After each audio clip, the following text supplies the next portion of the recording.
জুলাই আন্দোলনের ২ বছর পূর্তি হয়েছে। এই ২ বছরে আওয়ামী লীগের অবস্থান মানে এই ২ বছরে অনেক কিছু হয়ে গেছে আওয়ামী লীগের সাথে। আওয়ামী লীগ নিষিদ্ধ হয়েছে, আওয়ামী লীগ ক্ষমতাচ্যুত হয়েছে। তার আগে আওয়ামী লীগের নেতাকর্মীরা অনেকে পলাতক আছে, শীর্ষ নেতৃত্ব, অনেকে মামলা, গ্রেপ্তার, হামলা নানান রকম ঘটনার মধ্যে দিয়ে যাচ্ছে। ফলে সেগুলো একে, একে আপনার কাছ থেকে আসার চেষ্টা করব। শুরু করতে চাই এই ২ বছর পূর্তি উপলক্ষে একটা বিষয় নিয়ে খুব আলোচনা হচ্ছে সামাজিক যোগাযোগ এমনকি মূলধারার গণমাধ্যমে। অভিনেত্রী মেহের আফরোজ শাওন তিনি একটি ফেসবুক পোস্ট দিয়েছেন। যেখানে তিনি বহুল প্রচলিত জুলাই সিডিআই শব্দটি ব্যবহার করছেন এবং এটা নিয়ে খুব সমালোচনা হচ্ছে। আওয়ামী লীগের পেজে আবার দেখলাম বেশ প্রশংসাও হচ্ছে। আ আপনাকেও দেখেছি এই বিষয়টি প্রমোট করতে। আপনি আপনার টি-শার্টেও লাগিয়েছেন এ এ এই শব্দগুচ্ছ। এটি আসলে ১ম এ একটু জানতে চাই এইটার আবিষ্কারক কে? এই জুলাই সিডিআই এর আবিষ্কারক কে? আপনি? আহ না, আমি এটার আবিষ্কারক নই। এটা সামাজিক যোগাযোগ মাধ্যমে যারা আপনার এই টোকাই যারা আছে, যেটাকে আপনি জুলাই আন্দোলন বলেন, আমি এটাকে টোকাইদের আন্দোলন বলি, আমি জঙ্গিদের আন্দোলন বলি, আর জঙ্গিদের সমাবেশ বলি। আসলে আন্দোলন শব্দটা অসম্ভব রকমের একটা পবিত্র শব্দ আমার কাছে। এটাকে আমি একটা জঙ্গি সমাবেশ বলি। এইটার বিরুদ্ধে যারা একেবারে আমি যেটা দেখেছি, প্রথমে কয়েকটা ইয়াংদের পেজ ছিল, সেখানে মুজিবিয়ানস, তারপরে মুজিব স্প্রিং, এই ধরনের কয়েকটা পেজে আমি আমার দেখা প্রথমে এই শব্দগুলো ব্যবহার করা হয়। এই শব্দটার একটা সরল মানে আমার সবসময় মাথায় এসেছে যে এই জুলাইকে পরিত্যাগ করি। হ্যাঁ, কিন্তু এক একটা ট্রান্সলেশন তো এক এক রকম হয়, বোঝা পড়ারও ভিন্নতা থাকে, সেটা হতে পারে, সেটা নিয়ে আমরা কথা বলতে পারি। তবে আমার কাছে মনে হয়েছে যে জুলাইকে পরিত্যাগ করছি, অর্থাৎ এই যে জঙ্গি টোকাই চোর ছেচরা যারা আছে, যারা একটি নির্বাচিত সরকারের বিরুদ্ধে জঙ্গি আন্দোলন করেছে এবং তো নির্বাচিত তো মানে সরকারের মাননীয় পরিত্যাগ করার প্রধানমন্ত্রী কোনো শেখ ভালো হাসিনাকে পরিত্যাগ আমি করা একটু বা শেষ এর করি। কোনো ভালো সমার্থক শব্দ নাই? মানে এরকম অশ্লীল শব্দের ব্যবহার কেন? কোনটার মানে আপনি অশ্লীল বলছেন শব্দ? জুলাই পরিত্যাগ করি। এর অর্থ হচ্ছে জুলাই পরিত্যাগ করি। তো পরিত্যাগ করার কোনো পরিত্যাগ করা নিজেই একটা কেন আপনি বা আপনি আপনি কখনো কাউকে পারফিউম ব্যবহার করতে দেখেন নাই এফসিইউ কে? তো হ্যাঁ, ওইটা তো আপনার ওইটা আপনার চিন্তার উপরে ডিপেন্ড করবে। এটা নিয়ে মামলা হয়েছে ইংল্যান্ডে, হুম, একটা বড়সড় মামলা হয়েছে। এফসিইউ কে শব্দটা খুবই অশ্লীল, হুম, ঠিক আছে? কিন্তু এফসিইউ কে পারফিউম যেটা আছে সেটা, বা টি শার্ট যেটা আছে সেটা পরে ইংল্যান্ড আমেরিকাতে মানুষজন ঘুরে হুম, বেড়াচ্ছে, হুম, এবং এটা খুবই বিখ্যাত একটা ব্র্যান্ড। কিন্তু আপনারা তাহলে তো এটাকে আপনি তো আসলে এখন আপনারা ওইটার আবিষ্কারককে অশ্লীলভাবেই আপনি গিয়ে রিপ্রেজেন্ট যদি করছেন। বলেন, না না, ওইটার আবিষ্কারককে আপনি গিয়ে যদি বলেন, আপনার মাথাতে আর অন্য কোনো শব্দ আসলো না? শব্দটা তো আসলে তাদের মাথাতে আসা উচিত যারা এটাকে খারাপ শব্দ মনে করছে। আমি তো খারাপ শব্দ মনে করছি না এটাকে। আমি এই আপনাকে যদি এই যে এখন কেউ জুলাই এরকম শব্দ বলে, সিডিআই, আপনি কি এটাকে খারাপ শব্দ মনে করবেন না? কোনটাকে মানে কোনটাকে ধরেন যদি খারাপ আপনাকে শব্দ উদ্দেশ্য বলি, করে যদি এই শব্দটা ব্যবহার করে, আপনি কি খারাপ শব্দ মনে করবেন আমি নাকি যদি আমি যদি এটাকে খারাপ শব্দ মনেই করতাম, তাহলে আমি এটাকে ডিফেন্ড করতাম কেন? ডিফেন্ড করছি কেন? আমার কাছে এটা মনে হয় না বলেই তো করছি। আপনার কি মনে হয় যে আমি দুই যাত্রাতে আমার দুই রকম চেহারা থাকবে? হুম, একেবারেই না। সিডিআই যদি শব্দটা কারো মনে হয় যে তিনি এ পরিত্যাগ অর্থে ব্যবহার করছেন, ফাইন। হুম, হ্যাঁ, আমি পরিত্যাগ অর্থে জিনিসটাকে মনে করি, তাই আমার কাছে এটাকে খারাপ মনে হয় না। আচ্ছা, আমার চিন্তা ভাবনা খুবই সরল সোজা, আমি হ্যাঁ। চিন্তা কিন্তু ভাবনাতে খুবই এটির পরিচ্ছন্ন। অর্থ যে আপনি আসলে আপনি কি পরিত্যাগ ভাবছেন, না বাই দা ওয়ে? হ্যাঁ। সিডিআই দিয়ে আপনার কি মনে হয়? না, আমি এসব শব্দ আসলে অনলাইনে মানে উচ্চারণ করতেও খুব স্বাচ্ছন্দ্য বোধ করি না এবং না মানে আপনি কি ভাবেন প্রথমে আমি জানি না। আপনি কি ভাবেন জানি না। আপনি কি পরিত্যাগ ভাবেন না নাকি অন্য কিছু না, ভাবেন? আমি আসলে পরিত্যাগ ভাবি না। আমি জানি এটার একটা অন্যরকম মিনিং আছে। এটার কি আর কোনো মিনিং আছে নাকি এটার অর্থ Well, আমি পরিত্যাগ করা? জানি না। আপনি জানেন না? আমি অবশ্য জানি না। আমার জানা নাই। আমি জানি না আপনি কি জানেন, বাট আমার কাছে এটাকে পরিত্যাগ মনে হয়। আচ্ছা। আমি অন্য কিছু কখনো আসেইনি। আমি সিডিআই জানি না শব্দের কেন। অর্থ পরিত্যাগ করা। মানে ওই অর্থে, ওইটার অর্থ এটার মানে না। সিরিয়ার তো কোনো অর্থই নাই আসলে। আচ্ছা। মানে ওই অর্থ যদি আপনি চিন্তা করেন তাহলে তো কোনো শব্দই নেই। এফসিইউ এর কোনো অর্থ আছে? হুম, অর্থ হুম, নাই তো। হুম। এই জিনিসটাকে যে যেভাবে ট্রান্সলেট করে, আমার যেই মেন্টালিটি বা আমার যে চিন্তা, সেই চিন্তার মধ্য দিয়ে আমি এটাকে পরিত্যাগ বলে মনে করি। আচ্ছা। মানে ধরেন অনেকের মধ্যেই দেখা যায় আপনাদের মধ্যেই যদি বলি, নিজেদের মধ্যেও আপনারা এরকম অনেক শব্দের ব্যবহার করে আক্রমণ, পাল্টা আক্রমণ আপনাদের মধ্যে দেখা যায়। যদি যদি বলি আপনাদের নিজেদের অ্যাক্টিভিস্ট যারা আওয়ামী লীগের খুব এই আপনাদের কারা কারা? নাম জানা। আপনি আপনার কে কথা কে? বলব অমির রহমান পেয়াল বা সুলতানা রহমান ওনাদের অমির রহমান পিয়াল কে আমি ঠিক চিনতে পারছি না। আপনি তাকে নিয়ে অনেক বক্তব্য দিয়েছেন। আমি এই মুহূর্তে নামটা মনে করতে পারছি না। কে? আমাকে আরেকবার মেমোরি রিফ্রেশ করেন। উনি আওয়ামী লীগের পক্ষে একজন অ্যাক্টিভিস্ট। আপনি তাকে ব্রিগেডিয়ার আমি বলেন। আমি এই আপনি মুহূর্তে তাকে ব্রিগেডিয়ার আমি বলেন। এই মুহূর্তে ওনার নামটা মনে করতে পারছি না, বলে দুঃখিত। আপনার এই কথা কি মানে দর্শকদের কাছে বিশ্বাসযোগ্য হবে? মানে আপনাকে যারা চেনেন তাদের না কাছে? মানে ব্যাপারটা বিশ্বাসযোগ্যের ব্যাপার না, ব্যাপারটা হচ্ছে আমার মেমোরি রিফ্রেশের ব্যাপার।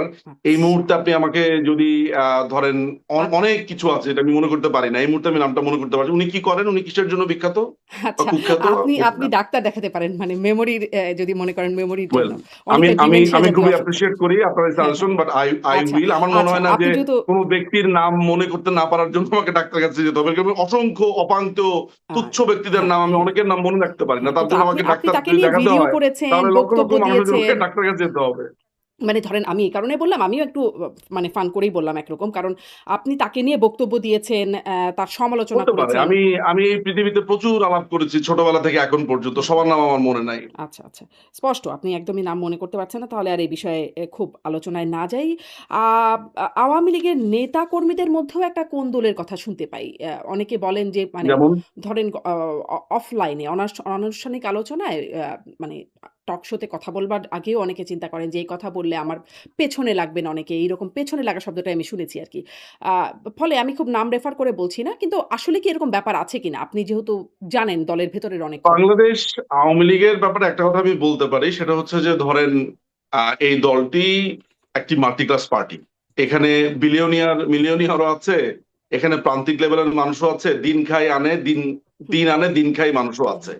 সেই দলটিতে নানান ধরনের অর্থনৈতিক স্তরের বিন্যাসের, নানান ধরনের শিক্ষার ক্ষেত্রে বলেন, মানে নানান ধরনের সেক্টর থেকে মানুষ এখানে এসেছে।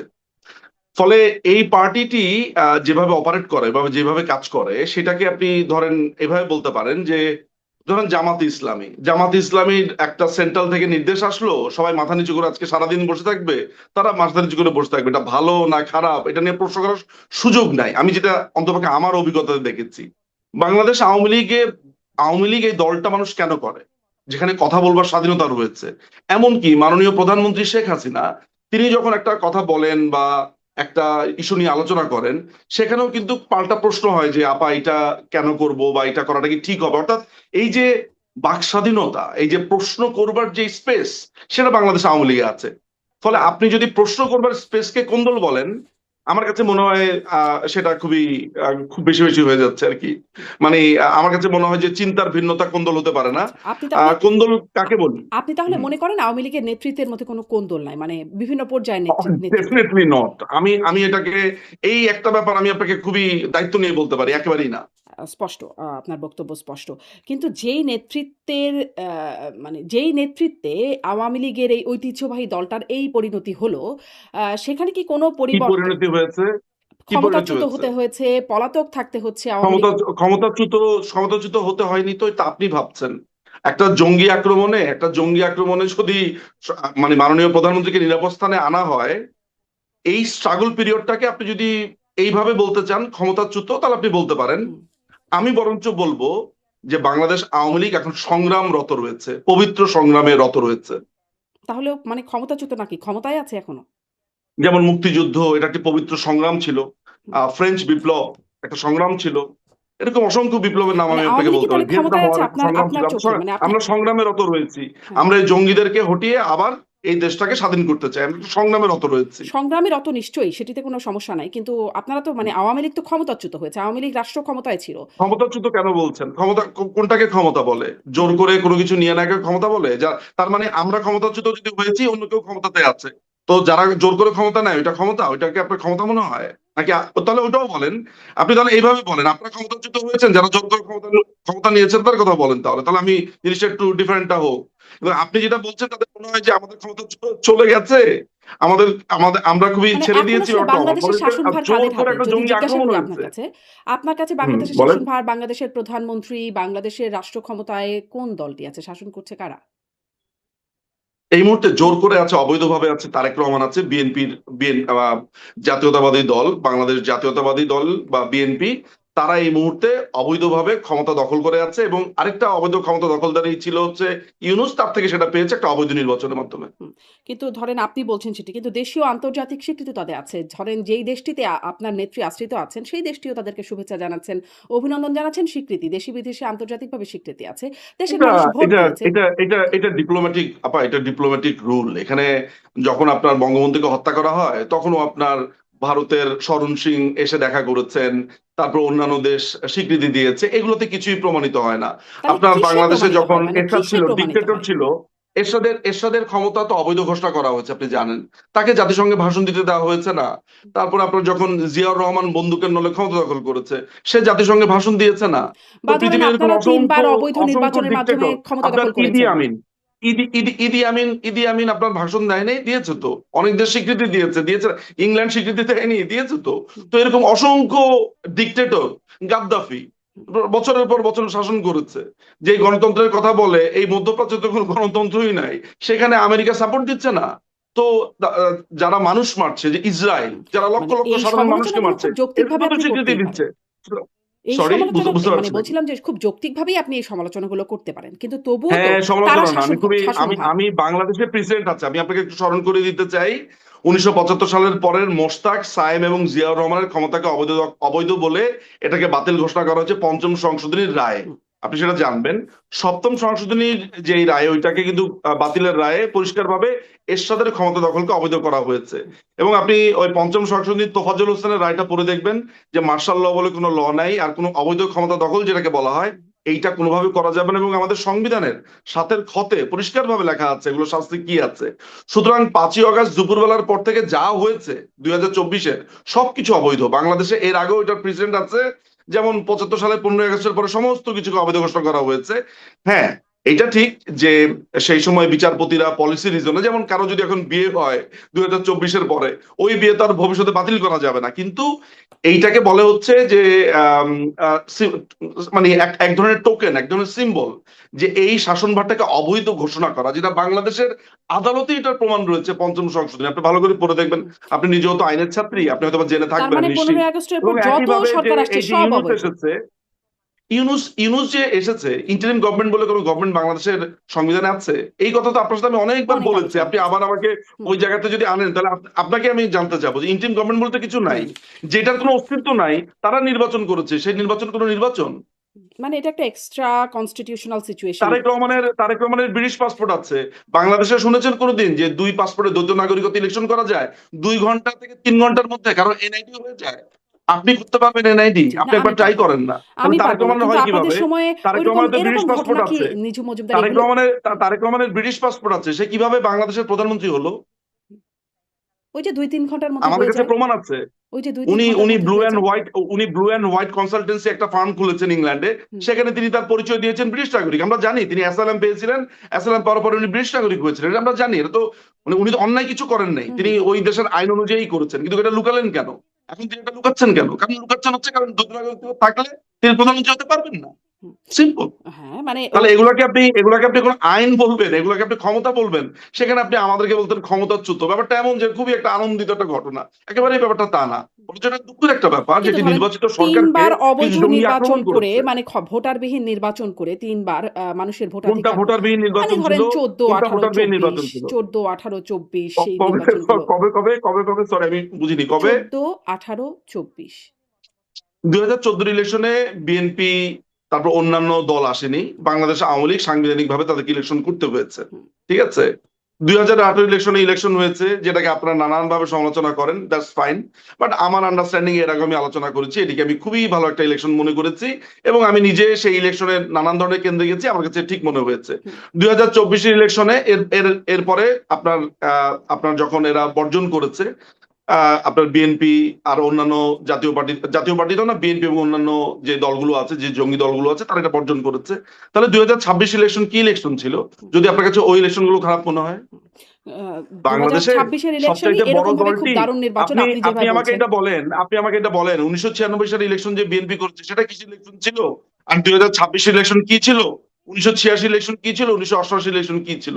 বলেন না শুনি একটু আপনার কাছে। হুম, হুম। 1978 সালে ইলেকশন কি ছিল? না, আমাদের সব নির্বাচনই প্রশ্নবিদ্ধ। একদম প্রশ্নহীন কোনো নির্বাচন আমি অন্তত মনে করতে পারি না যে এই নির্বাচন নিয়ে তো কেউ আর প্রশ্ন বলেন তুলতে না, তো পারে। বলার সময় তো শুধু না, না, আপনি না, 14, 18 আর না 24 নিয়ে ১৪, বলেন। ১৮, ২৪ 26 নিয়ে বলি। বলেন একটু। ১৪, ১৮, ২৪ বলি কারণ ১৪, ১৮, ছাব্বিশ ২৪ এ নিয়ে মানুষ বলেন ভোট না। দিতে আচ্ছা, পারেনি। 26 নিয়ে বলেন। হ্যাঁ। 26 ইলেকশনটা কি হয়েছে? খুব না, ভালো ইলেকশন হয়েছে। ২৬ এর নির্বাচন নিয়ে যখন আমি যারা নির্বাচন করে জয়ী আছেন বা যখন বিরোধী বলবেন দলে তখন, আছেন এখন আপনি বলবেন, তাই তো? তাদেরকে আমি প্রশ্ন করি যে মানুষের যারা আওয়ামী সমর্থক ছিল তাদের অপশনটা গেল কোথায়? তারা কেন ভোট দিতে পারল না?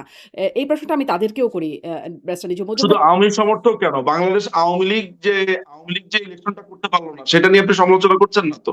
ওইটার কি কোনো ধরনের এখতিয়ার আছে বাংলাদেশ আওয়ামী লীগকে ব্যান করবার, উম আইন অ্যামেন্ড করবার? আপনি মানে আপনি কি জানেন যে আপনারাও করেছিলেন, আওয়ামী লীগও করেছিল। সন্ত্রাস এই বিরোধী প্রশ্ন আইনটাকে কিভাবে ব্যান করা হয়েছে হুম, আপনি জানেন? মানে সন্ত্রাস বিরোধী আইনের 18 ধারা আপনি যদি একটু পড়ে দেখেন সেখানে কি নতুন করে অ্যামেন্ড করা হয়েছে।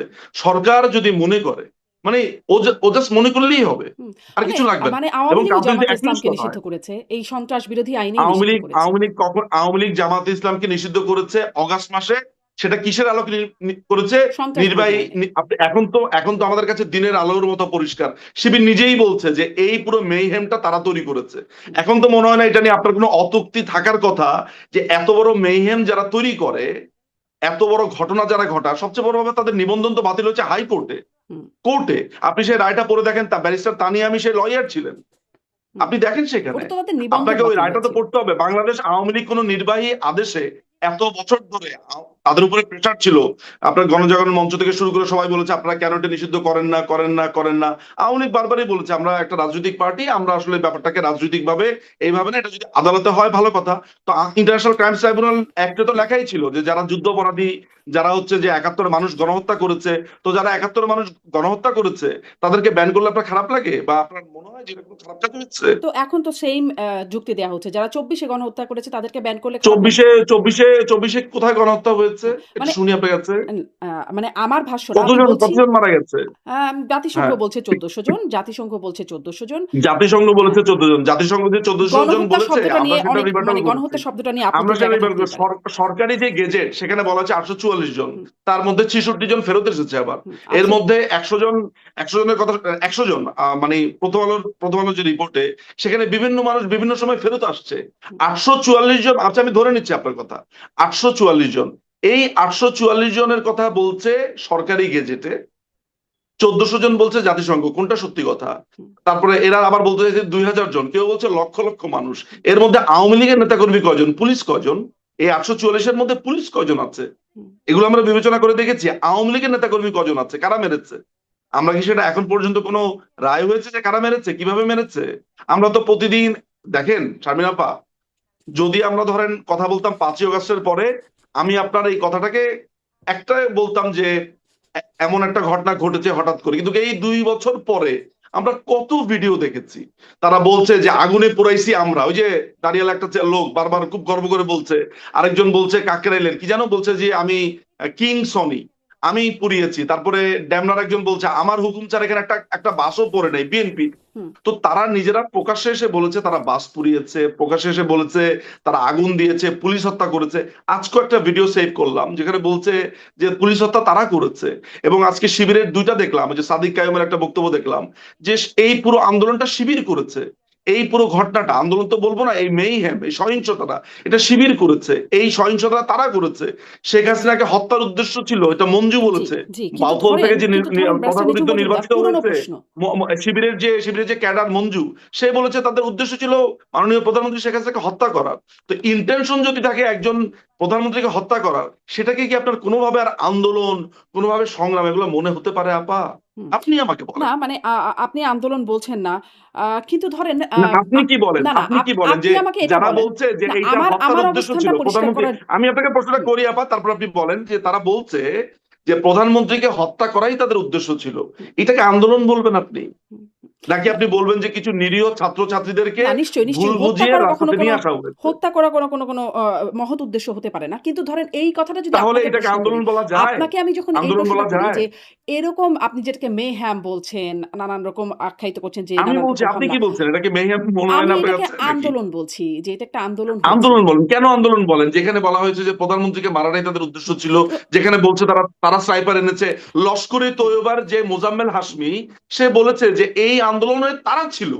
আপনি সেটা কেন বলছেন না? তাহলে এটা আন্দোলন না কেমনে হয়? যে নিশ্চয়ই। লস্করে তৈয়বার মতো একটা সন্ত্রাসী সংগঠন জি, নিশ্চয়ই। এখানে বাংলাদেশে অনেক পক্ষ বাংলাদেশে আছে। এসেছে, এটা কিভাবে হয়? ব্যারিস্টার নিজু সরি, মজুমদার আমাদের কাছে অনেক কিছু এখন অস্পষ্ট। কিন্তু এখানে অনেক কিছু যে আছে সেই ব্যাপারে আপনার কাছে শুধু অস্পষ্ট আমি যখন বলি তখন, না, না, আর না। বাকি সব কথা আপনি যখন না আওয়ামী ব্যারিস্টার নিজু লীগের এগেন্সটে মজুমদার বলেন, আপনি যদি আপনার কাছে মনে হয় দিনের মতো ফকফকা। আপনার এটা যদি কেমন কথা? আমার অবস্থানটাই এত আপনার কাছে গুরুত্বপূর্ণ মনে হয়, আপনি আমার সবগুলো অনুষ্ঠান দেখবেন তাহলে আপনি মনে হয় আমার অবস্থানটা আমি বুঝতেও তো পারেন, আসলে না আপনাকে বুঝলেও অন্য সমস্যা নাই। অনুষ্ঠান দিয়ে বিবেচনা করব না, হ্যাঁ। আমি বলবো যে আপনি আমাকে কি প্রশ্ন করছেন আর কি ব্যাখ্যা আমি দিচ্ছেন। সবসময় এখন মনে করেন যে আমি ব্যাপারটা আমি এমন যে আমার উনি অতীতে অতিথিকে অনেক ভালো কাজ করেছেন। হ্যাঁ। না, না, আমি যদি অতীতে 10টা ভালো কাজ করি আর একজনকে গিয়ে একটা ল্যাং মেরে ফেলে দেই, আপনি এটা বলতে পারবেন না একটা ল্যাং মেরে ফেলে তো কি হয়েছে? উনি তো 10 জনকে ল্যাং থেকে উঠিয়েছেন। হুম। এটা তো একটা উদাহরণ হতে পারে না, না। না, না। আপনি আমার কাছে আমার এসে এটাকে আমার আন্দোলন বলছেন। উদাহরণটা অন্য ঠিক জায়গাতে মিলল গিয়ে না। আন্দোলন ব্যারিস্টার নিঝুম বলছেন কি মজুমদার, বলছেন না, আমি এটা তো কোনো বড় যখন ব্যাপার না। যেই অতিথিকে আমি হ্যাঁ। আমার অতিথি বানাই, সম্মানিত অতিথি হিসেবে যারা আমার সাথে যোগদান করেন, আমি তাদেরকে তাদের অ্যাঙ্গেল থেকে প্রশ্ন করি। আমি আপনার সাথে বসে আওয়ামী লীগের কত উন্নয়ন হয়েছে এই গল্পটা আপনার সাথে বসে করব না। না, এটাই না, আমার আমি তো অনুষ্ঠানের সেই একটা উন্নয়নের গল্প আপনার সাথে বা করছিও না। এইরকম কথা একটা হচ্ছে যে প্যাটার্ন আমার, আন্দোলন যেটাকে বা বলছেন, না, না, জঙ্গিরা কে কোথায় হামলা করলো একটু সেটি আপনার বেসিক সাথে আমার পয়েন্টও আলোচনার আছে। বিষয়বস্তু না। আমি ব্যারিস্টার আপনার সাথে মজুমদার, আমরা যদি একমত। এইটা না, না, আপনার সাথে একমত। এইটা আপনার নিরপেক্ষতা বা আপনার যেই আমরা এই কারণে তো আপনাকে পছন্দ করি। আপনার প্রোগ্রামগুলোতে পছন্দ করি, আর মানুষ পছন্দ করে, সেটা ঠিক আছে। আমি অ্যাপ্রিশিয়েট করি আপনাকে। তো আমি আপনাকে যেটা বলতে চাচ্ছি যে যেটাকে আপনি আন্দোলন বলছেন, এটা তো ধরেন আমি আছি বলে আপনাকে এটাকে এখন আপনি আন্দোলন বলছেন, আমি নাই বলে বলবেন না, ব্যাপারটা অমন না। না, না, না, আমি ব্যাপারটা আপনি হচ্ছে আছেন যে বলে আমি না। এটা আপনাকে একটা এটা আন্দোলন। বোঝানোর এই চেষ্টা অর্থে করছি। কি নয় ব্যারিস্টার মজুমদার, ধরেন এইখানে দেশে, বিভিন্ন দেশে আমাদের চেনা জানা অনেক মানুষ দাঁড়িয়েছেন রাস্তায়। মানে দেশের মধ্যে ছাত্র-ছাত্রী সবাই, আপনি পরিচিত প্রত্যেকটা পরিচিত পরিবারে জিজ্ঞেস করবেন, কেউ না কেউ পরিচিত মানুষজন দাঁড়িয়েছে। তারা নিজে বা তারা তাদের সন্তানরা, ভাই-বোন, নানা এখন তো তারা তারা ডিজন রাস্তায় করছে। এখন দাঁড়িয়েছে। তো তারা বলছে আগেই ভালো ছিলাম। এখন তো তারা এটাকে আন্দোলন বলছে না। ওই মুহূর্তে তারা বলেছিল বটে। আমি আপনার সাথে একমত। কারণ ওই সময় তো আর বুঝতে পারা যায় নাই। এই সময় এসে ঘটনাটা কি দেখবে। এখন যখন মানুষ দেখছে তখন তো আর ওইখানে যে গেছে, এই যেমন খায়রুল নামে একটা ছেলে আছে, খায়রুল দেওয়ান, যে নিজেকে বলছে যে প্রধানমন্ত্রী বা প্রেসিডেন্ট, আপনি জানেন যে সে বলছে খবরদার জুলাই যোদ্ধা বলবে না, মানুষ পিটাইবো, আমরা কিন্তু বাঁচাইতে পারবো না। ও নিজেই একসময় নিজেকে গর্ব করে বলতো আমি জুলাই যোদ্ধা। হুম, এখন বলছে জুলাইয়ের কথা। এই যে দেখেন মেয়ের আফরোজ শাওন হুম। আজকে জুলাইকে পরিত্যাগ করে সে পোস্ট দিয়েছে।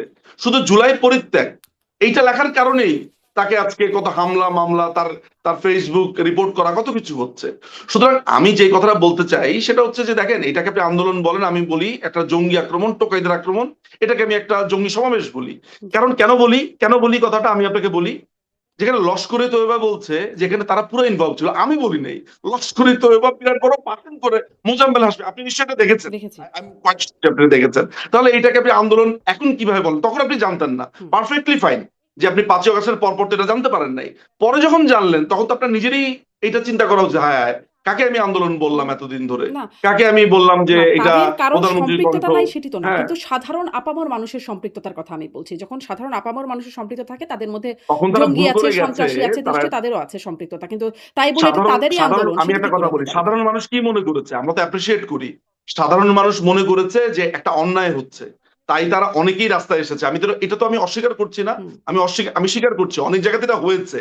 কিন্তু বেশিরভাগই তো এটা ক্যাপচার্ড বাই জামাত শিবির, জঙ্গি এরা। সাধারণ মানুষ তো বুঝেছে পরে। যখন তারা বুঝেছে তখন তারা এটাকে আন্দোলন বলছে না। তারা বলছে আগেই ভালো ছিলাম মানে কি, মাননীয় প্রধানমন্ত্রী শেখ হাসিনা আওয়ামী লীগের বলে ভালো ছিল, ফলে তারা যেটা গেছে তারা লজ্জিত। লজ্জিত, কিন্তু ভোট ঠিক না, দিয়ে তো এটা তারাও এটা প্রমাণ করল বলছে না। না। সুতরাং তাদের যে চিন্তা ভোট সেটার প্রতি দিয়ে তো সম্মান এটা জানিয়ে প্রমাণ এটাকে আন্দোলন ভোটে বলা তো যায় এটা না। প্রমাণ হলো না যে তারা লজ্জিত বা তারা আসলে মানে কি বলেন আপনি, সারাক্ষণ তো আমি টিভিতে তাই দেখি।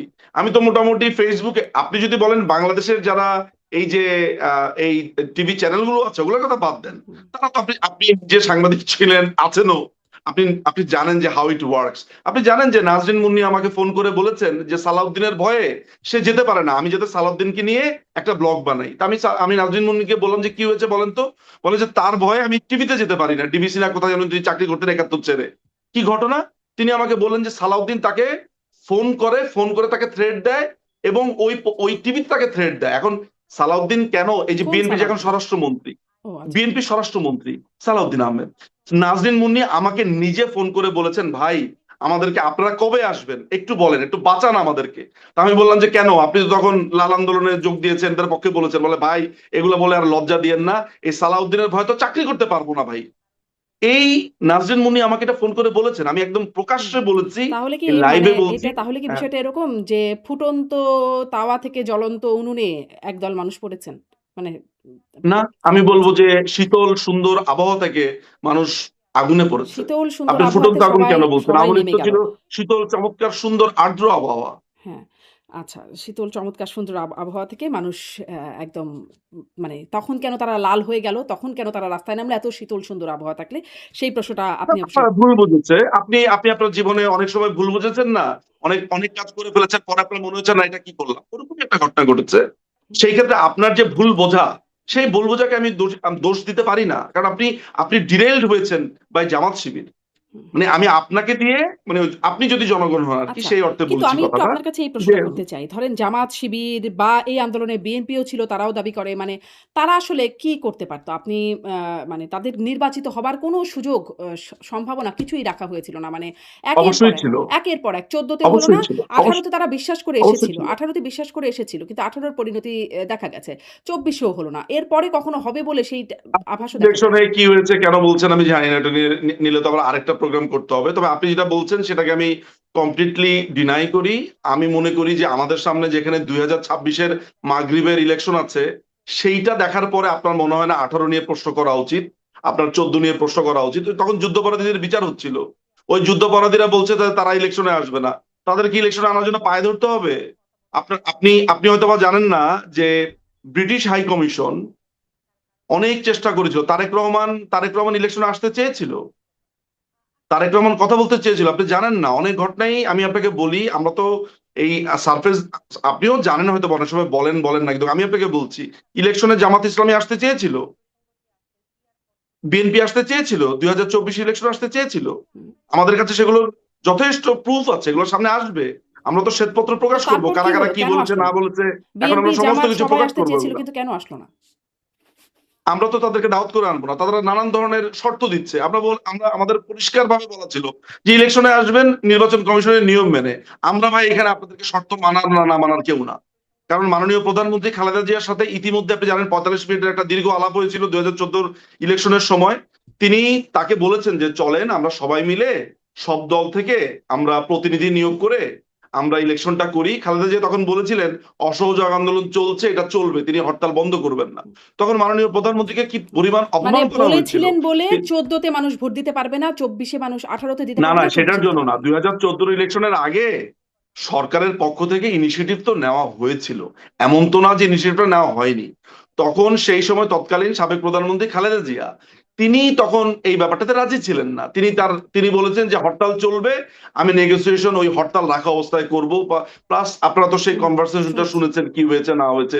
যদিও সেটা কোনো আদালতে প্রমাণিত না সেই কনভারসেশন, বাট আমি রেফার করলাম, আপনি এটা ডিনাই করতে পারেন যেটা হুম। ওনাদের কনভারসেশন না, না, সেটা এটা আলাদা তাদের কথা। কনভারসেশন, কিন্তু কেউ আমি ডিনাই যদি করে এটা নাই। বলি যে তারা কনভারসেশন করেছেন, সেখানে গভর্নমেন্টের পক্ষ থেকে ইনিশিয়েটিভ ছিল।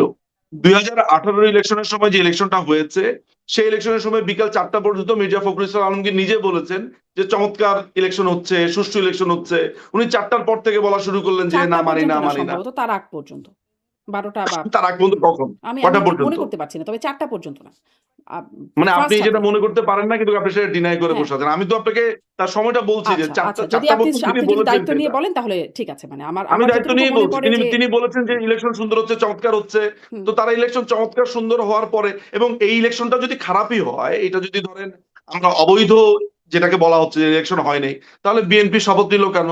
রুমিন ফারহানা আপনার এমপি হলো কেন? হুম, হারুনুর রশিদ এমপি হলো হুম, কেন? তারা তো এই ইলেকশনটাকে মেনেই জি, এসেছে। জি, তো জি। এটা নিয়ে অনেক ইলেকশন যদি আলোচনা হয়েছে। নাই হয়, হুম। তারা শপথ নিল কেন? আপনি এটা নিয়ে আমাকে এই কথা বলেন। এটা নিয়ে অনেক প্রশ্ন তাদেরকেও আমরা করেছি যে এই প্রশ্নটার উত্তর কি? তারা তাদের একটা ব্যাখ্যা রাইট। দিয়েছেন। তাদের সুতরাং যেখানে যেখানে বিরোধী দল বলছে ইলেকশন ঠিক আছে, সেখানে আপনি বলছেন ঠিক না, নাই। আমি বিরোধী ঠিক দল বুঝতে বলে নাই পারলাম না ঠিক কেন। আছে। মির্জা ফখরুল ইসলাম আলমগীর বিরোধী দল একটা ঠিক, বিরোধী একটা দল সময় ট্যাসিটলি পর্যন্ত বলেছে, কারণ তারা সংসদে গেছে। সংসদে গেছে, তারা ফ্ল্যাটও চেয়েছে। রুমিন ফারহানা ফ্ল্যাট চায়নি, চেয়েছে তো, এবং সেটার জন্য সে অবশ্যই তার রাইট আছে চাওয়ার। ওইটাকে আমি ট্রল করছি না।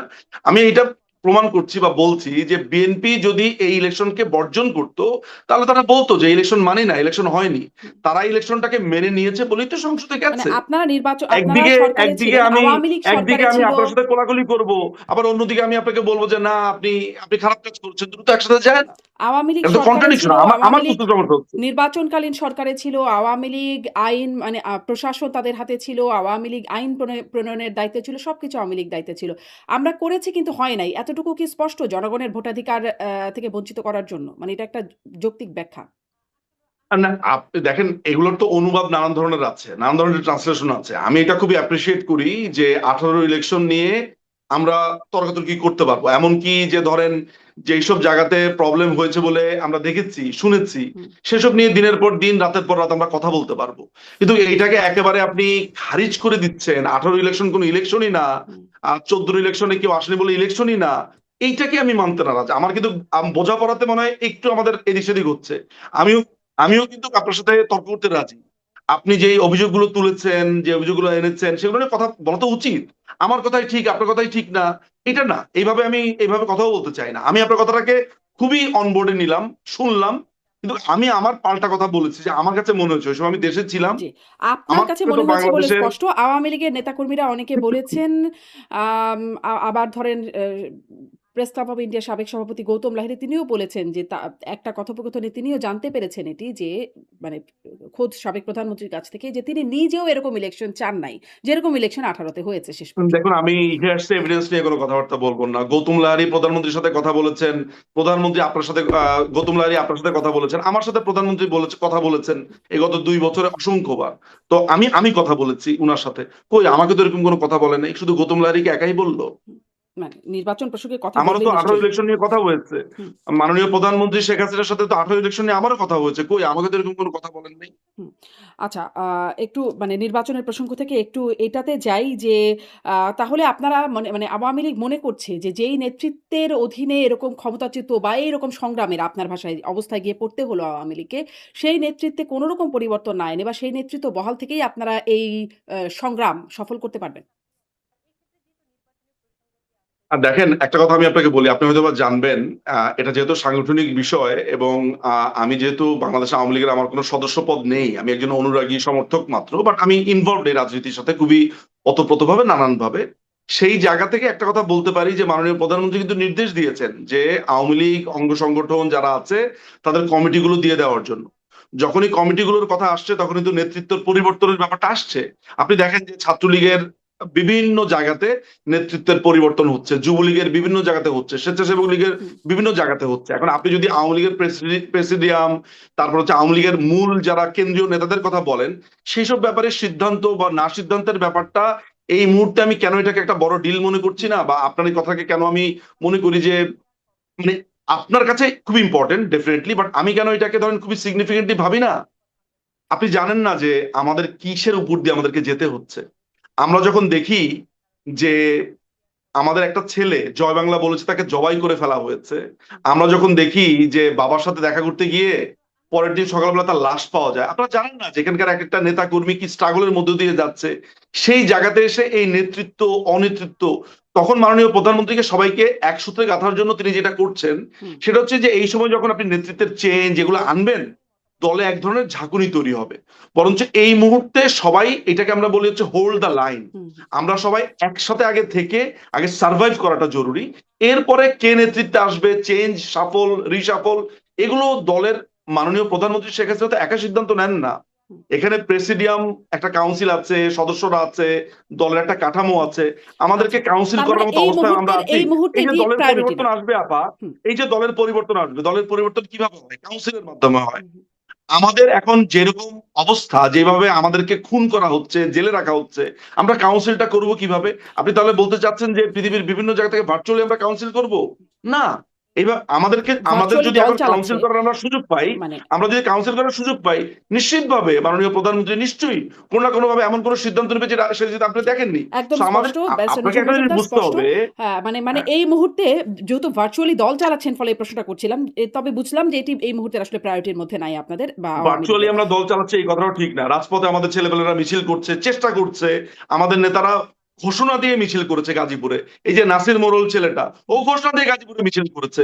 আমাদের বিভিন্ন জায়গাতে হচ্ছে না? হ্যাঁ, ভার্চুয়াল জগতে একটা বড় অংশ জুড়ে আমরা কথা বলছি, লিখছি, বলছি, কিন্তু আমাদেরকে ব্যান করে দেওয়া হয়েছে। আপনি যে কথাটা বলছেন, এই দলকাটা থেকে আপনার কথা মতো এর একটা সরকার, এরা আমাদেরকে ব্যান করেছে, সেই কথাও বলেন। আমরা তো এগুলোকে উজ্জ হুম, করে হুম। আমরা না মিছিল সেটা তো করছি, বাস্তবতা। আমরা কথা আপনাদেরকে বলছি, আমরা গ্রেফতার হচ্ছি, জি, আপনাদের তাই না? দলকে নিষিদ্ধ করা হয়েছে। কিন্তু তো দলের সুতরাং সাধারণ শুধু সম্পাদক ভার্চুয়াল বলাটা ঠিক হবে না আর কি। মানে দল পরিচালনা দলের নেতৃত্বে যারা আছেন ভার্চুয়ালি তো দিচ্ছেন। শেখ হাসিনা ভার্চুয়ালি কথা বলছেন। না, না, আপনারা ভার্চুয়ালি দলের শুনছেন। নেতৃত্বে আছেন তিনি। না, না, তিনি যেহেতু একটি নিরাপদ স্থানে রয়েছেন, বাংলাদেশের সশস্ত্র বাহিনী যেহেতু তাকে নিরাপদ স্থানে এনেছেন, তিনি সেখান থেকে কথা বলছেন ওই তার অবস্থানে। কিন্তু আপনি অন্যান্য নেতাদের কথা চিন্তা করেন, মানে আমি যদি তারা ১ অনেকেই নাম্বার রাস্তায় ব্যক্তি নামছে, শেখ কথা হাসিনা, ২ বলছে। নাম্বার ব্যক্তি ওবায়দুল কাদের বা তারপরে যারা আছেন প্রেসিডিয়াম সদস্য থেকে শুরু করে উপদেষ্টা পরিষদের নানা মানে যেই কি বলে এটাকে চেইন অফ কমান্ড একটা যেটা বলি। সংকটপূর্ণ আমরা তো একটা সংকটপূর্ণ অবস্থার মধ্য দিয়ে যাচ্ছি। তো এটা তো ভার্চুয়ালি এটা স্বীকার নিয়ে করতে তো আমি অসুবিধা ডিনাই কি? করছি মানে না। না, ভার্চুয়ালি না, এটা সেটা নিয়ে তো আমি ডিনাই করছি না। কিন্তু আপনি যেভাবে বলছেন তাতে মনে হচ্ছে যে আমরা মনে হয় অনলাইনে বসে বসে ফেসবুকে দেশ চালাচ্ছি। আমি তো জানি আপনি কোথায় কোনটা ইঙ্গিত করে কথা বলেন। এই জন্যই আমি কথাটা বলছি। না, তা নাহলে তো আমি বলতাম দেশ না। তো আপনারা চালাচ্ছেন না, আপনাদের আপনি রাজনীতিটা ইঙ্গিত চালাচ্ছেন। করছেন, আমি ইঙ্গিতের জবাব হ্যাঁ, দিচ্ছি। আপনি যদি আমাকে ওইটা ইঙ্গিত না করতেন, না আপনি আমি তো আমি দেখেন, আপনারা তো দেশ শোনেন, চালাচ্ছেনই না, কোনটা আপনারা তো তাচ্ছিল্য, রাজনীতি চালাচ্ছেন আপনাদের। এবং কোনটা সিরিয়াস তা তো আমি বুঝি। আপনি যদি আমাকে ফোন কেটে বলেন হ্যাঁ ভার্চুয়ালি তো আপনারা করছেন, আমি তো বুঝতে পারছি যে আপনি আমাকে খোঁচা দেওয়ার জন্য বলছেন। আপনি যখন আমাকে খোঁচা দেওয়ার জন্য বলবেন, আমি আপনাকে পাল্টা জবাব দিবই। আপনি এটা খোঁচা দেওয়ার উদ্দেশ্য নিয়ে না বলতেন, আমি একটা কথা বলতাম হুম, না। হুম। না, আমি আসলেই খোঁচা দেওয়ার উদ্দেশ্যে বলি নাই। আমি বলতে চেয়েছি অবশ্যই ভার্চুয়ালি আপনি মানে বলেছেন, আপনি খুব ভালো ভার্চুয়ালি। করেই জানেন আচ্ছা বলেছেন। ঠিক আছে, যদি আপনার তাই মনে হয়। এখন আপনারা বলছেন আবার মানে আপনারা যে এই ভায়োলেন্স এর কথা আপনাদের উপরে হচ্ছে বলে মানে বলছিলেন আপনি।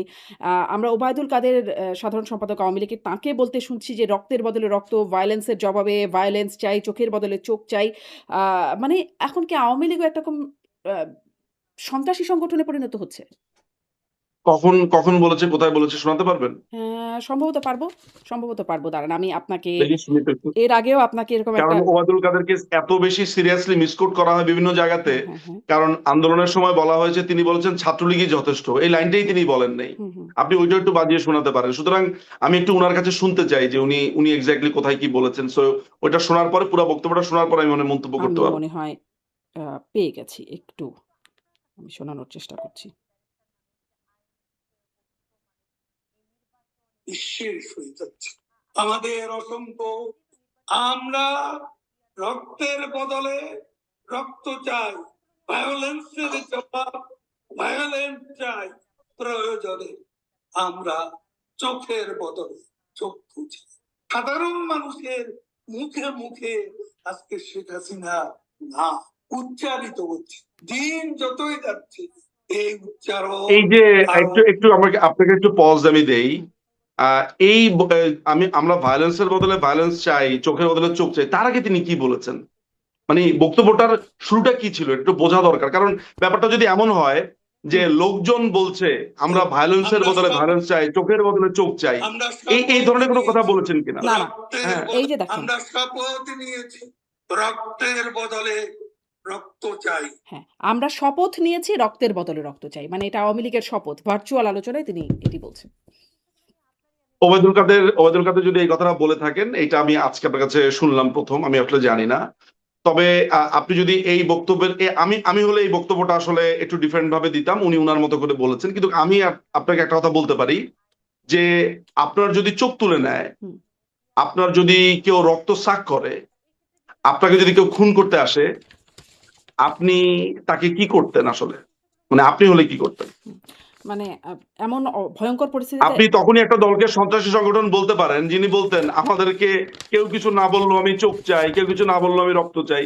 আমাদের যদি উনি মানে বলে থাকেন, আমি আমি মনে হয় ওনার কথাটা বুঝতে পারছি। তাহলে তো আমাকে মারতে আসছে, হ্যাঁ, আমাকে খুন করতে আসছে, হুম, আমাকে খুন করতে আসছে, আমি কি করব? হুম। তাহলে তো ধরেন যে আপনাকে যদি এই মুহূর্তে আপনার স্টুডিওতে হুম, কেউ অ্যাটাক করতে আসে, আপনি কি করবেন? গান্ধীর মতো বলবেন যে বাবা এই এই আমার নিজের হাতে জামাটা বুনেছি, হুম, হুম। এইটা তুমিও সাদা স্কার্ফ পরে বসে থাকো। গান্ধীজির মতো তাই বলবেন? একটা ছাগল নিয়ে আটা দিতে বলবেন? না, নাকি কি করবেন? সেটিকে নাকি সেলফ একটা ডিফেন্স পাল্টা বলে। পাঞ্চ করার ট্রাই করবেন? সেটিকে সেলফ না, না, ডিফেন্স বলে। আপনাকে যদি কেউ সেটিকে এখন চোখের আক্রমণ বদলে করে, চোখ বলে না। সেটিকে সেলফ ডিফেন্স বলে। না, না, চোখের বদলে চোখ একটা সিম্বলিক অর্থ। হুম, আমরা তো কথায় কথায় অনেক কথা বলি। চোখের বদলে চোখ মানে কি হচ্ছে যে কেউ চোখ দিলে, কেউ যদি আমার চোখ তুলে নিয়ে যায়, হুম, আমি তো চোখেই দেখবো না তার চোখ তোলার জন্য। হুম। এই জন্যই বলেছি যে এগুলো হচ্ছে খুবই সিম্বলিক কথা। আপনি সিম্বলিক কথাটাকে লিটারাল অ্যাপ্রোচে নিয়ে চোখের নিয়েছেন। বদলে চোখ, আপনি ব্রিটিশ রক্তের ল বদলে রক্ত, পড়েছেন। আমি ভায়োলেন্সের আপনাকে বদলে বলি, আপনি ভায়োলেন্স। ব্রিটিশ ল পড়েছেন, আপনি লিটারাল অ্যাপ্রোচ, পারপোসিভ অ্যাপ্রোচ এগুলো নিশ্চয়ই পড়েছেন, আপনি জানেন। আমি আপনাকে একটা কথা বলি, চোখের বদলে চোখ, রক্তের বদলে রক্ত, এগুলো হচ্ছে সিম্বলিক কথাবার্তা। এটার অর্থ মিছিলের কি মধ্যে আসলে? কথা হয় জ্বালো জ্বালো আগুন জ্বালো, শোনেন, মিছিলের মধ্যে কথা হয় অমুকের চামড়া তুলে নেবো আমরা, এরকম হয় না কথা, হুম। সিম্বলিক কথা। অর্থাৎ বলাটা হয়েছে যে আঘাত আসলে প্রতিঘাত হবে। আপনি ব্যাপারটাকে সহজ অনুবাদ না করে এটাকে আপনি লিটারালি অনুবাদ করে তো ধরেন বেচারা তাদের ওবায়দুল কথা চিন্তা কাদেরকে আপনি করেন ব্যারিস্টার নিজু মজুমদার। তাকে ধরেন বলছেন এটা। ধরেন শোনেন, আমি আমি ব্যাপারটাকে কিভাবে দেখি, আঘাত আসলে প্রতিঘাত আসবে। হুম। সুন্দরভাবে আমি আপনাকে বললাম, দেখেন এবার পছন্দ হয় কিনা।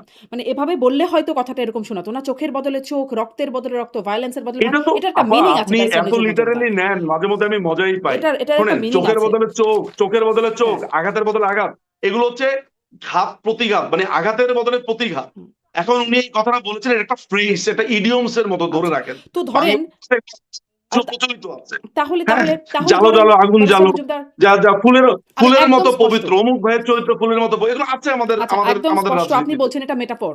কিন্তু ধরেন বা যারা গুম হয়েছেন এতদিন, যারা নানান রকম মামলা, হামলার শিকার হয়েছেন আ রাজনীতি বিরোধী রাজনীতি করার জন্য, সেটা বিএনপি, জামাত বা বিরোধী রাজনীতি করার জন্য। তারা যদি এখন সেই প্রতিঘাত করবার চিন্তা করে বা তারা যদি আক্রমণ করে সেটাকে আপনি আসলে কি বলবেন? তারাও তো ওই একই অবস্থায়। 1991 সালে যখন বাংলাদেশ আওয়ামী লীগ বিএনপি এর ইলেকশন করলো, তখন তো এরশাদকে হটিয়ে আমরা তখন একটা নয়া গণতন্ত্র বলেছি, আমরা সেটাকে চালু করেছি। সেইখানে আমাদের 35,000 নেতাকর্মীকে আপনার ওই সময় গ্রেফতার করা হয় উইদিন 2 ইয়ার্স এর মধ্যে। হুম। ইন্ডেমনিটি অধ্যাদেশ বাতিল করবে বলে এই কথা দিয়েও তারা গিয়ে তারা করেনি। আমাদের প্রায় ওই প্রথম বছরে আমি যেটা মনে করতে পারি, প্রথম 2 বছরে প্রায় 465 আওয়ামী লীগ নেতা কর্মীকে হত্যা করা হয়েছে। শুরুটা করেছে কে? বিএনপি, তাই না? আচ্ছা, ওইটা তাহলে আপনারা আপনি তাদের যদি ফলোয়ার? শুরু করতেই হয়, আপনার যদি শুরু করতেই হয় 1991 থেকে শুরু করতে হবে। আপনি আমাকে ঘাত করেছেন, আমি যদি এটার রিটেলিয়েশন করি অর্থাৎ প্রতিঘাত, নিশ্চয়ই আপনাকে ঘাতের কথাটাও বলতে হবে যে হ্যাঁ, 1991 সাল থেকে যদি আমরা নয়া তাহলে কি আপনাদের শতাব্দী শুরু করি প্রতিহিংসা বা বাংলাদেশের, সহিংসতার রাজনীতি? মানে প্রতিহিংসার প্রতিহিংসা, রাজনীতি তাহলে করেছে আপনি আওয়ামী আপনি লীগ? এটাকে প্রতিহিংসা বলবেন যে আমাকে খুন করার পরে আমার ছেলে, আজকে আমার যেই ছেলেকে জবাই করা হলো, আমি যদি ক্ষমতায় আসি, আমি তো চাইবো না যে ও পাল্টা জবাই করুক, কিন্তু আমি যখন তাকে ঠেকানোর চেষ্টা করব, ও তো উল্টা আমাকে মারতে আসবে যে আপনি এইসব বড় বড় কথা বলেন, ভালো কথা বলেন, আমার পুরো ফ্যামিলি সুদ্ধা যে জ্বালা দিল। হ্যাঁ, এই ধরনের অ্যাঙ্গার, রাগ তো থাকবে। ওবায়দুল কাদের এই কথাটা বলেছেন, আসলেই কি আসলে আমরা চোখের বদলে চোখ নিব? আমরা কি আসলেই রক্তের বদলে রক্ত ব্যারিস্টার নিব? নজরুল যেটা বলা মজুমদার, হচ্ছে আপনি কি ঘাত এই প্রতিঘাত কথাটা আসবে, শুনেছেন যে এগুলো পলিটিক্যাল রেটরিক। আপনি কি এই আপনি কথাটা পলিটিক্যাল শুনেছেন যে রেটরিক। এই হ্যাঁ, সময় যে আমরা একটা মবের একটা বেশ বিস্তার দেখলাম ডক্টর ইউনূস আমলে, তখন সেটাকে বলা হতো যে মানুষের ক্ষোভ। মানুষের ক্ষোভ। মানুষ এতদিন যে নিগৃহীত, নিপীড়িত, নির্যাতিত হয়েছে। মানুষের আপনাকে যে আমি একটু প্রশ্নটা করেছি সেটা জবাবটা দেন না কেন? 91 সালে হুম।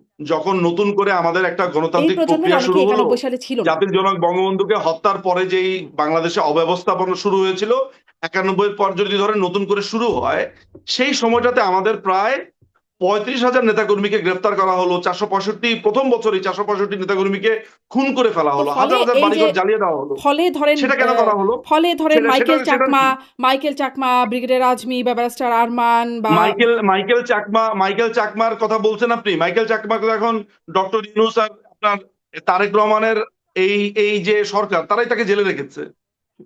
মাইকেল চাকমা কি করতো আপনি জানেন? মাইকেল চাকমা সম্পর্কে আপনার আসলে না, মানে সিরিয়াসলি আমি ধরেন আপনাকে তিনি বলছি, খুব আপনাকে খারাপ আমি ব্যক্তি। তিনি অন্য ধরুন অর্থে না। ধরলাম যে আমি জানি না আসলে। মাইকেল চাকমাকে কোনো গুম করা হয়নি। মাইকেল চাকমা এই দেশকে ভাগ করার জন্য সেনাবাহিনীর উপরে সে তার শান্তি বাহিনী লেলিয়ে দিয়েছিল। মাইকেল চাকমা একটা সন্ত্রাস।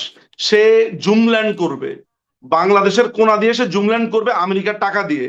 এগুলো সব তথ্য আমাদের কাছে আছে, আপনাকে আমি প্রমাণ দিতে পারি মাইকেল চাকমারা কি করেছে। কিন্তু সেই প্রমাণ দিয়ে আপনি আপনারা কেন আপনি আপনি সেই জানেন, প্রমাণ আপনি দিয়ে আপনি আপনি জানেন আইনের যে মানুষ, সেই হ্যাঁ, প্রমাণ দিয়ে কেন তাকে বিচারের অধীনস্থ করা হলো না? কেন এতদিন তিনি গুম থাকলেন? মানে আওয়ামী লীগ আমলের কথা তাকে বলছি। তাকে তাকে যে সে যে বলছে সে গুম করা হয়েছে, এটা তো খুবই ডিসপিউটেড কথাবার্তা। তাকে তো এখন জেল অলরেডি দেওয়া হয়েছে।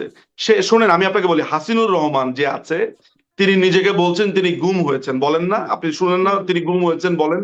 আপনি কি জানেন যে একটি নারীকে রেপ করার কারণে আর্মিতে থাকা অবস্থাতে তাকে তখন কোর্ট মার্শালে নেওয়া হয়।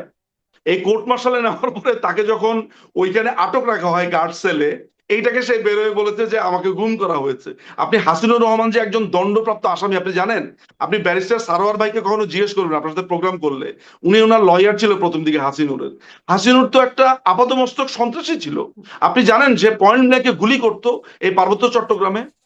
এই লোককে এইসব কারণে শাস্তি দেওয়া হয়েছে, এই শাস্তিকে সে বলছে আমাকে গুম করা হয়েছে। এখন কাউকে যদি ধরেন আর্মির আপনি আইনে একটা শাস্তি একটা করে দেওয়া হয়, কতগুলো বলতে পারবেন আমি জানি না। ধরেন ইলিয়াস আলীর থেকে শুরু করে অনেক বলতে পারবো। হ্যাঁ। আজমি ফেরত আসার পরে আজমি বলছে যে এটা আমার গামছা, তো 8 বছরের নাকি সে কেঁদে একটা নতুন গামছা, অথচ এটা নিয়েও কথা আছে সে তার্কিতে ছিল। এরকম তারপরে আরমান, হ্যাঁ, এরকম অনেক কথা আছে, পাল্টা আপনি কথা আপনি আছে। এখনো পর্যন্ত এখন আপনার এই যে নাবিলা ইদ্রিস, তাকে দায়িত্ব দেওয়া হয়েছে গুম কমিশনে। আপনি জানেন সে কে? সে প্রতিদিন ফেসবুকে স্ট্যাটাস লেখে যে সে কি করেছে না করেছে, আইন অনুযায়ী সেগুলো করতে পারে, লিখতে পারে। জঙ্গি যে জিয়াউল হক, সেই লোকটা বলেছে যে আমরা সরকারের বিরুদ্ধে কু করেছি 2012 সালে, সে নিজেকে বলছে তাকে গুম করে রাখা হয়েছে। এখন গুমের অবস্থা দেখেন, যেই লোকটা নিজে স্বীকার করছে যে তিনি তিনি সরকারকে পতন করার জন্য 2012 সালে কু করেছিল, সে বলেছে আমাকেও গুম করে রাখা হয়েছিল। চিন্তা করে দেখেন। তো এগুলাই যদি হয় গুমের গুমের মানে ব্যক্তিরা, হুম। তাহলে সেই না, গুম গুমের নিয়ে আসলে আমার প্রত্যেকটা কেস যথেষ্ট বাই কেস আনন্দ আপনি আছে, আপনার সাথে আমি উচ্ছ্বাস আছে। আলোচনা করতে পারবো না, কারণ আমি গুমের প্রত্যেকটা কেস বাই কেস নিয়ে আমি রিসার্চ করি নাই। কিন্তু ধরেন ইলিয়াস আমি আলী থেকে জানি, আপনি আমাকে বলেন, হ্যাঁ, আমি জানি, কারণ এগুলো নিয়ে কাজ করি তো, তাই ইলিয়াস আলী জানি। সম্পর্কেও কি কিছু নাবিলা বলবেন? না না, আমি এগুলো নিয়ে কাজ করি ইলিয়াস তো, আলীর এই গুম যে নিয়ে যে কিছু এইসব বলবেন? গুম করা হচ্ছে, যেমন এই যে খায়রুল বিএনপি ভাই, নেতা ইলিয়াস আমাদের আলীর যে গুম নিয়ে কিছু র্যাবের বলবেন? র্যাবের আমি বলি, র্যাবের ইন্টেলিজেন্সে ছিল খায়রুল ইসলাম, তিনি ডিজিএফআই তেও ছিলেন। আপনি খায়রুল ভাইয়ের সাথে যদি কখনো আপনার কথা হয়, রিসেন্টলি তাহলে আপনি করেছি, দেখবেন, সম্প্রতি করেছি আপনি তার সাথে। প্রোগ্রাম করেছেন, আচ্ছা, তাহলে আপনি নিশ্চয়ই সেখানে আলোচনা হয়েছে। শুনেন, খায়রুল ভাইয়ের সাথে একটা দীর্ঘ দীর্ঘ কনভারসেশন আমি গেছি। হুম, তিনি ওপেন আপ, আপনার সামনে কি বলেছেন না বলেছেন জানি না, আমার সাথে ব্যক্তিগত আলাপচারিতাতে তিনি বলেছেন আয়না ঘর নামে, কারণ আমরা যখন দুজন কথা বলি তখন তো তিনি অনেক কথা বলতেই পারতেন, হুম, আয়না ঘর নামে ভাই বোনে কিছুই ছিল না, আসলে ফালতু কথাবার্তা। যেমন ধরেন আমি আপনাকে বলি, ধরেন ন্যাশনাল সিকিউরিটিতে আমরা অনেক কথা বলতে পারি না। আনুপ চেটিয়াকে কি করা হয়েছে, যে বিএনপির পক্ষ থেকে টাকা দেওয়া হয়েছে, কেন? আপনি ওই সীমান্তের মধ্যে আপনি বিএনপিকে খালি দিবেন, ভারতকে খালি আপনি অস্থিতিশীল করে রাখবেন। আইএসআই এর লোকেরা হুম। সেখানে ঘাঁটি গেড়েছিল। এখন এই ধরনের লোকজনদেরকে নিয়ে এসে 24 ঘন্টার মধ্যে আলাদা প্রডিউস করা যায় না। আমি আপনাকে সত্যি একটা কথা বলি, এই ধরনের লোকগুলোকে নিয়ে এসে প্রচুর জিজ্ঞাসাবাদ করতে হয় আনঅফিসিয়ালি। ইয়েস, এটা আইনের বাইরেরই কথা। হুম। আপনার হয়তো বা মনে হতে পারে যে না, আপনি আইনের বাইরে কথা বলছেন, কিন্তু দেখেন আপা, সবকিছু ব্ল্যাক এন্ড হোয়াইট না। এই ধরনের সন্ত্রাসীগুলোকে আপনি তো যদি তো আইনের মধ্য দিয়ে ব্যারিস্টার নিঝুম মজুমদার, দেখেন, এখন আনুপ চেটিয়া, আপনারা কার কথা যারা বলছি? আসলে আনুপ, সরকারের আপনি বিরুদ্ধে কাজ আপনি করছেন আজমির কথা বলি আপা, আপনাকে আমি আজমির কথা বলি, আমি তো এগুলো জানি তো। আজমি 1981 সালে তার কমিশন হয়েছে। না, তিনি আজমি এখন করেছে এখানে কি নাই, তার 2000, সম্পর্কে আর কথা বলবেন না, বিকজ আমি আসলে না তাকে আমি একটু বলি ডিফেন্ডও একটু, করতে না না পারবো না। না না, উনি এখানে তো তারেক রহমানও ছিল না, তো আমি তো তারেক রহমান নিয়ে কথা বলেছি। আপনার দেখি দুই না, যাত্রায় দুই মানে রকমের আমার ফলাফল, আসলে বুঝলাম অনেকগুলো না কাহিনী। প্রশ্ন আছে, আমার শুনেন, 1 ঘন্টা না না, হয়ে গেছে আপনাকে কথা বলছি। আপনাকে এটা বুঝতে হবে তো আপা, আপনার জন্য না হলে দর্শকের বুঝতে হবে। ব্রিগেডিয়ার আজমি ইমেল পাঠিয়েছেন, আনফরচুনেটলি আনফরচুনেটলি জানি না কিভাবে যেন আমার ইমেলও ওইটার সাথে কানেক্টেড ছিল। এরকম হাজার হাজার লোককে সে ইমেল করেছে, একটা ইমেল আমিও পেয়েছি। কি ইমেল জানেন? সেখানে সে সমস্ত সেনাবাহিনীর অফিসারদেরকে এক হয়ে এই সরকারের বিরুদ্ধে কাজ করতে বলেছেন, আহ্বান জানিয়েছেন। সেই লোককে সেনাবাহিনী গ্রেফতার করেছে, সেনাবাহিনী গ্রেফতার করে সেনাবাহিনীর আইনে তাকে শাস্তি দিয়েছে। এটাকে সে এখন গুম বলে চালিয়ে দিচ্ছে। এখন সরকার তো ধরেন আপনাদেরকে, সেনাবাহিনীর আইনে আপনারাও তো হস্তক্ষেপ এই করতে পারে না। সরকারের বিরুদ্ধে বলছেন ব্যারিস্টার নিঝুম মজুমদার, আপনারা বলছেন এই সরকার মানে কোন এই সরকার? বর্তমান সরকার কোন তাদেরকে সরকার? অবৈধ বলছেন। কোনটা সরকার? এটা তো বর্তমান সরকার না, সরকার। এটা তো অবৈধ দখলদার বাহিনী। হুম। আপনি পাকিস্তানি আপনি হানাদারকে এই আপনি যে আপনি সরকার এটা বলেন? বলছেন, বাংলাদেশের এখন হ্যাঁ, বলছি, আমি বলছি তো আইন অনুযায়ী বলছি। দেশে এবং আন্তর্জাতিকভাবে বলেন যে কোন স্বীকৃত। আইন অনুযায়ী, আপনি ওকে আইনটা দেখাই। না, না না, তারেক রহমানের সরকারকে আপনি সরকার বলছেন কোন আইন?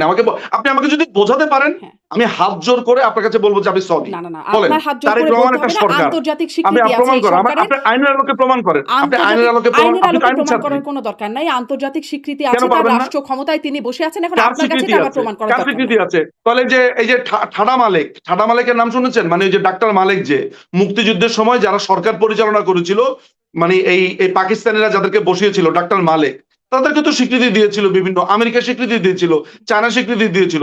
তো ডক্টর মালেক কি সরকার? এখন ডক্টর মালেক সরকার বলবেন? মানে মুক্তিযুদ্ধের সময় তো ইলেকশনও হয়েছিল, সেটাকে আপনি ইলেকশন বলবেন? আমি বুঝলাম না, আপনি কি বলেন? আমার বলা না বলায় কিছু না। আপনি মানে আপনি ওই যে মানে অমির আপনি রহমান, তালগোল পাকিয়ে ফেলেছেন আমার যুক্তি শুনে। সেটাই আসলেই তালগোল পাকিয়ে ফেলার মতো অবস্থা। কারণ আপনি অমির রহমান পিয়ালকেও চিনতে কারণ পারতেছেন আপনি না, বাংলাদেশের রাষ্ট্র ক্ষমতা কি শোনেন, আছে প্রথমে সেটাও আপনি বুঝতে পারছেন না। হ্যাঁ। তথ্যগুলো নেন শারমিন আপা, শুনেন, তথ্যগুলো নেন, তাহলে বুঝবেন। এই কারণে বলছি যে আপনি বিএনপিকে একটা সরকার বলছেন, আপনার সামনে ৫ম সংশোধনী আছে। এখন আপনি যদি গার্হস্থ্য অর্থনীতির স্টুডেন্ট হতেন, আমি আপনাকে একটা একটা হুম। অফ দিতাম যে ঠিক আছে আপা এটা জানার কথা না, আপনি বাংলার স্টুডেন্ট, আপনি লয়ের স্টুডেন্ট, হুম। আপনার তো পঞ্চম দিন অজানা থাকার কথা না, তুড়ি মেরেই সেসব তোফাজ্জল হোসেন সংশোধনী সাহেবের উধাও রায় করে আপনার দেয়া না যায়। জানার আপনারা কথা তার না। নমুনা দেখিয়েছেন ব্যারিস্টার নিঝুম মজুমদার।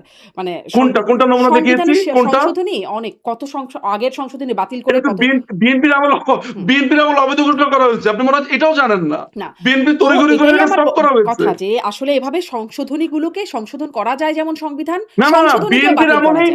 বিএনপির আমলেই বলা হয়েছে না। বিএনপি অবৈধ। কিন্তু আপনি সেটা কি নিয়ে বলেন সেটা এগুলা? আলোচনার অনেক দিকে চলে যাবে ব্যারিস্টার নিঝুম মজুমদার। আমার আসলে প্রশ্ন এটা যে যখনই আমি আপনাকে এখন কোনো একটা ধরেন যেই উদাহরণ অবস্থায় দিয়ে আছে ধরি, তখনই আপনারা আপনি এখন এখানে চিপা বলছেন চাপা দিয়ে বিভিন্ন জায়গাতে বলেন আপনারা অন্যদিকে এখন যাবে বলছেন তমুকে। এই ঠিক আছে বলেন সরকারকে বলতে থাকেন। আপনারা এখন বলছেন এই সরকারকে এই সরকারের বিরুদ্ধে আন্দোলন করছেন, এই সরকারকে অবৈধ বলছেন।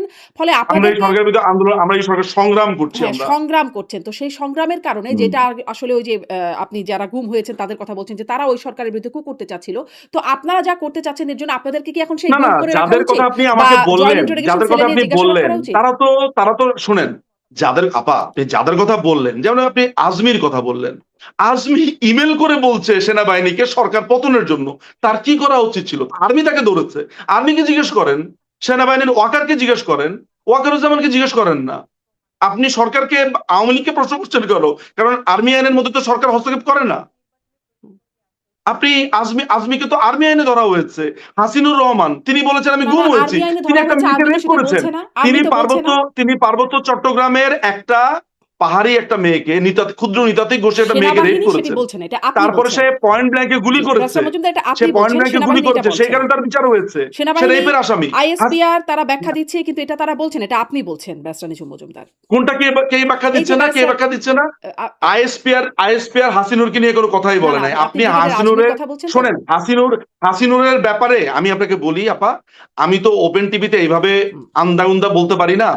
আমি দায়িত্ব জানি বলেই আমি আপনাকে বলছি, হাসিনুর রহমান দাগি আসামি ছিল। তার ওইখানে শোনেন, সাবেক সেনাপ্রধান যদি কারোর সাথে আপনার পরিচয় থেকে থাকে বা কোনো কর্নেল, আমি নিশ্চিত আপনার আছে, তো জিজ্ঞেস করবেন হাসিনুর রহমান কে ছিল। হাসিনুর রহমানের বিচার হয়েছে। হাসিনুর রহমান অপরাধী ছিল। তার র্যাঙ্ক, আপনি সারোয়ার ভাই, ব্যারিস্টার সারোয়ার, তাকে জিজ্ঞেস করুন, আপনি প্রোগ্রামে ফোন করে নিশ্চয়ই, জিজ্ঞেস করবেন নিশ্চয়ই আমি চেষ্টা করব ব্যারিস্টার সারোয়ারকে নিয়ে আসতে। কিন্তু আপনি ব্রিগেডিয়ার হ্যাঁ। আজমির কথাটাও বলছিলেন। ফলে আমি জিজ্ঞাসা করছিলাম যে সেনাবাহিনী তো বলছে না যে তাকে অপরাধের শাস্তি দেওয়া হয়েছে। তার বিরুদ্ধে সেনাবাহিনীর ভিতরে কোনো অপরাধ আছে ফলে তাকে শাস্তি দেওয়া হয়েছে। এখনো সেনাবাহিনী কথা বলছে, আইএসপিআর তার ভাষ্য জানাচ্ছে, সেনাপ্রধানও তার কাছে গেছেন বলে তিনি দাবি করেছেন। ফলে তারা বলছে না, আপনি বলছেন। না সেনাপ্রধান, এখনকার সেনাপ্রধান তো আমিরে জামাত বলে, তার ব্যাপারে তো আপনি জানেনই, তার ঘটনা আপনি জানেন। তো ওয়াকারুজ্জামান কোনো রেফারেন্স আসলে হতে পারে না। আপনাদের নিয়োগ করা মানে আজমি আওয়ামী লীগ বিশাল আমলের ইমেল নিয়োগ করা লিখেছিল। সেনাপ্রধান। আজকে যদি জানতাম যে আজমির কথাটা উঠবে, তাহলে আমি এই ইমেলটা আপনাকে প্রথমে পাঠিয়ে রাখতাম যে আপনি একটু পড়ে দেখেন। হুম। আনফরচুনেটলি না, বাট আমি কথা দিচ্ছি যে ইমেলটা আমি আপনাকে পাঠিয়ে রাখবো একটু দেখার জন্য। সেটি আমি সে তথ্য তখন হিসেবে রাখবো। সশস্ত্র হতে বলেছে সেনাবাহিনীকে, তাই না? মানে আপনারাও এখন এই বলছেন চোখের বদলে চোখ, ভায়োলেন্স এর বদলে ভায়োলেন্স, অনেক চোখের হ্যাঁ, পানি এইটা ফেলেছি শুনেন, আত্মসমর্পণে। সেগুলো দেখেন, রেটরিক। প্রথমত হচ্ছে যে ওবায়দুল কাদেরের এই বক্তব্যটা আসলে আমি আপনার কাছে শুনেছি এবং আমি মেনে নিচ্ছি যে উনি এটা বলেছেন। কিন্তু আমি আমার যেই ট্রান্সলেশন উনার কথাটা বুঝে, হ্যাঁ, এখন এইটা বুঝে আমার কাছে মনে হয়েছে উনি বলছে আঘাত আসলে প্রতিঘাত করতে হবে। আপনি একটা সিম্পল পলিটিক্যাল রাজনৈতিক রেটরিককে আপনি আমাকে বলছেন তাহলে আওয়ামী লীগকে কি সন্ত্রাসী সংগঠন বলা যায় না? তা আমার চোখ কেউ যদি তুলতে আসে, আমার রক্ত কেউ যদি এই চুষতে কথাটা তো আসে, ইতিমধ্যে আপনি পরিষ্কার করেছেন ব্যারিস্টার নিঝুম মজুমদার। হ্যাঁ, এবার একটু তাহলে কেন আমরা এটা নিয়ে খামাখাই এই পলিটিক্যাল জায়গাগুলো রেটরিকটাকে আসি খারাপ যে ভাবে দেখি? একটু ছোট করে হ্যাঁ। এই জায়গাগুলো আসি যে আওয়ামী লীগের নেতাকর্মীরা অনেক মামলার শিকার হয়েছেন, অনেক ভুয়া মামলা তাদের মধ্যেও আছে। মানে আওয়ামী লীগ দলীয়ভাবে কিছু আমার করছে। বিরুদ্ধে মামলা হয়েছে 150-এর উপরে। আমি তো ওই সময় চেন্নাইতে ছিলাম আমার মাকে নিয়ে। হ্যাঁ, দলীয়ভাবে আওয়ামী লীগ কি কিছু করছে নেতাকর্মীদের মামলার বিষয়ে? হ্যাঁ, মানে আওয়ামী লীগের পক্ষ থেকে আমাদের আইনি সেল গঠিত হয়েছে। আমাদের প্রচুর লয়ার বিভিন্ন জায়গাতে বিভিন্ন জেলাতে কাজ করেছে। যে যেভাবে পড়েছে সামর্থ্য অনুযায়ী টাকা দিয়েছে। বিভিন্ন এলাকার এমপি যারা আছে, চেয়ারম্যান যারা আছে, তারা সর্বোচ্চ চেষ্টা করেছে। প্রচুর ছেলেপেলের জামিনও হয়েছে, বের হয়েছে। একদম সেন্ট্রালি মাননীয় প্রধানমন্ত্রীর নির্দেশে এমপিরা, চেয়ারম্যানরা, বিভিন্ন অর্থশালী ব্যক্তিরা আছে, সবাই সাহায্য করেছেন।